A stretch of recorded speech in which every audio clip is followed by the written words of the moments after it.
Start game now.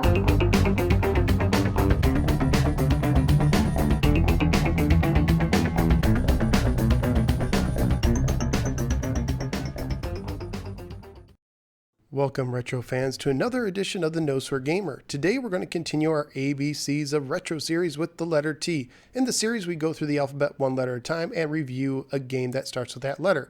Last time I gave you this hint. It's for the Sega CD, and its brother could be called Lightning Eagle, because this game, Thunderstrike, was also known as Thunderhawk across the pond, and the PC game it was based on. Actually, the full title is AH-3 Thunderstrike, but I decided to go with T because if you look at the spine, it's just Thunderstrike, and I kind of like it that way. So, AT Commander said, hey, can I check it out? He's interested in weapons of destruction, so let's check out the box art here. Kind of looks like it belongs on a G.I. Joe box, except I think G.I. Joe boxes did a little bit better job. You just got a helicopter and explosion, so not much for the box art going on there. But you know what? Box art isn't what's the most important when it comes to games, so let's go ahead, take this disc, put it into my Model 2 Sega CD, and find out if this game is worth taking to flight. Alright, let's roll that footage. Politics. There's no time for politics. Instead, the military has turned to you and your supercharged helicopter to take down terrorism, tyranny, and oppression all over the globe in several covert missions. So basically, this game is Airwolf. Except you don't have a chubby co-pilot who sounds like Mermaid Man, and you don't take orders from a one-eyed man in an all-white suit. And your helicopter isn't quite as cool, and it's also missing one of the coolest theme songs ever written. But other than that, this game is exactly like Airwolf. Thunderstrike is from 1993 and was published by JVC and created by Core. Core would develop other Sega CD games as well and would later create a little series called Tomb Raider in the following generation. Thunderstrike is a single-player helicopter shooter simulator done in a first-person perspective. The game begins with a map that gives you the ability to select from 10 operations all over the globe. Most of the operations consist of 5 missions, though some of them have 6 or 4. Successfully complete all 10 operations and you win the game.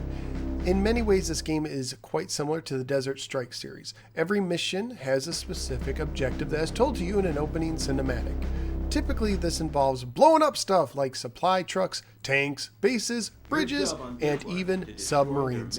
But sometimes it can be more of an escort-style mission or a protect this area kind of mission as well. During the action, your heads-up display will display the weapon you're using and how much ammo you have left, the direction you're flying, your armor level, a radar, and a miniature overhead map. Now, the mini-map is very important, as not only will primary objectives show up as white dots, but it will also show you the border of your mission's area. Your mission ends whenever you cross the border, whether you completed the objectives or not. Once you cross the border, you are awarded points based on how well you did, and you are occasionally awarded medals as well. However, if you failed to complete the objectives, you will be given a demerit. Earn 3 demerits during an operations and your game is over. Tisk, tisk, tisk. Your game will also end if you are blown to smithereens, as you're only given a single life. But your armor is able to withstand a lot of beating and you are given a chance to save after each mission, so it is easy to pick up where you left off. Now, to be honest, the graphics in this game range from okay to flat out ugly. Just about everything is extremely pixelized, and sometimes it's difficult to see enemies due to all the pixelization. The terrains themselves can seem pretty barren at times, but at least they switch them from forest to desert to snow to nighttime to give us a little bit of variety. There are cinematics as well throughout the game, but they're pretty basic and nothing that really wowed me. The music and sound is also quite average.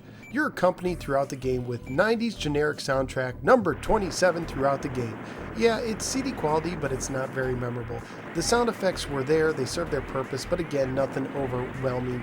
There are also voiceovers that are neither, great nor grating, but they're just kind of there. But as always, it's the gameplay that matters, and this is where the game begins to take off. It operates a simple 3-button scheme where one button selects a weapon, one shoots, and one when held down allows you to control your altitude and turn right or left when standing still. The D-pad works well in moving you forward and turning. You can also press down to go backwards, but because it backs up so slow, you are most likely better off just circling around. You also have a cursor on the screen that auto-locks on targets for you. This works pretty well for the most part and is a whole lot better than manual aiming. However, there were times when it stayed locked on a target I wasn't aiming for, but nothing too frustrating. I played on easy and I thought the difficulty was just right. After getting used to the controls and the style of the game, I was easily able to complete missions in 5 minutes or less, which is good for a game that has about 50 of them. However, if you want to take your time, there are no strict time limits, so once you complete your objectives, you could just go around destroying everything you can in sight to get some extra points, and it gives the game a little replayability. But most importantly, this game is fun. It's a blast. Yes, the graphics are crude. Yes, the music isn't anything special, but the game has a great arcade feel once you get used to the controls. In a way, it's the best of both worlds. On one side, you have the simple pick up and play feeling of an arcade game. And on the other side, you have the challenge of going through all 10 operations, meaning this game will last you more than just a 30-minute playing session. And it moves very smooth. It really does a great job of the flying aspect, more so than many more modern titles. Now, it's not without some gameplay problems. You are only told your objectives during the opening cinematic of each mission, and they're never written down, so you can't pause and see them like you could in the Desert Strike series. I also wish the manual of the game did a better job telling you how to bomb big targets such as bridges and submarines, as you get very limited bombs and there are no items to pick up in the game. And in these missions, if your altitude is too low, when you will actually blow yourself up in the process of bombing the bridge or the airport or whatever it is you are bombing. I had to learn this one the hard way, whoops, but it was satisfying when I finally got it down. But the game was such a blast to play that it was easy to look over these faults. Now the game is pretty cheap too. On eBay, just the CD itself was going for about $5, and that includes shipping. And you could get complete copies for under $10. So yeah, it's a pretty affordable game. It's also fairly family friendly. Say that 5 times fast. Fairly family friendly. Okay, well, there is plenty of destruction. There is no blood or gore. Probably the most objectionable part is when you die, you see your copter blow up and a coffin being put in the ground during a military style service. Basically, if you or your children can handle a G.I. Joe cartoon, you probably can handle this game as well as it's in the same ballpark, maybe just a little bit edgier. So would I recommend it? Absolutely, especially if you are a Sega CD owner. Even though it got high critical praise when it was released, I feel that this game may have fallen through the cracks for some Sega CD owners. I know it did for me. I also appreciate what Core did in making this game. Whereas other games focused using the power of the Sega CD to make full motion video and rockin' soundtracks, Core seemed to focus more on giving us gameplay that couldn't be had on the Genesis or the Super Nintendo, and making it fun. I will gladly sacrifice FMV and soundtracks for that any day. So how would I rank it? Surprisingly, or maybe not surprisingly, very high. It was that much fun. Specifically, I'm looking in the top 5.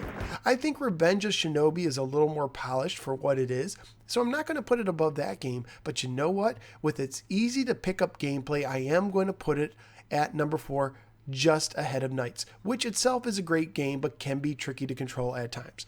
Thunderstrike was never released for any other system, but it did have sequels that appeared on the Saturn, PlayStation 1, and PlayStation 2. So there you go. Thunderstrike for the Sega CD is highly recommended and should not be overlooked.